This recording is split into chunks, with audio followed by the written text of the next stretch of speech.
Okay, so we're nearing the end of this project. Well, I say that, but something always comes up with this door. But here's the finished door.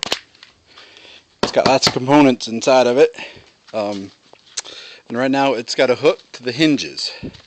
I ended up pop riveting here and just kind of all around where there were pop rivet holes. Those were 3/16 pop rivets, 1/8 inch long, and then there were some big ones on the bottom that hook into the bottom that were more substantial. Those were 3/16 rivets that were quarter inch long, half inch long, I believe. Anyway, so the job now is to hook from here up to the hinges, and we're going to have to be a little bit creative today because father-in-law day is working. I chose to come out when he wasn't home, unfortunately, but hey, we'll get it figured out. And I did have a comment on a video earlier that said, Bill, I don't know what you're thinking. You probably should have, when you had this thing apart, put more reinforcement in there other than plywood and the skimpy wood. And you know what? After he said that, I kind of agree. And he's kind of doing some mods on his own Cub Aerolite version of this. And I kind of agree. And I was thinking about it originally. I could have put, 1/2 inch and 1/2 inch plywood, cut it in there, glued it in good, and somehow hooked it to the aluminum frame inside there. That probably would have been a pretty smart idea.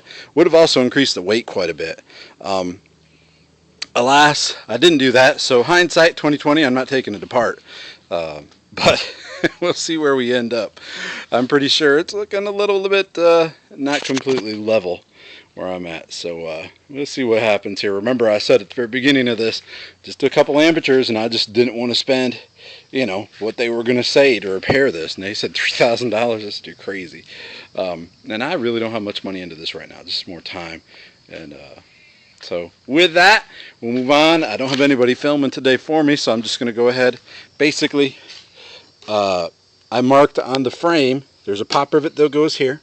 There's a pop rivet on the other outside hinge, and that really secures it to the metal frame. And the rest of these are screws, and I've got the screws inside the camper from when I took it apart there.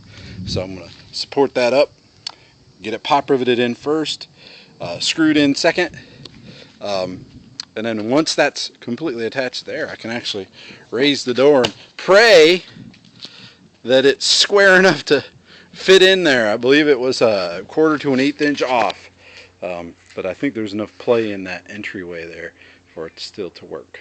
Anyways, we'll see how this works out, and I'll give you the update later on.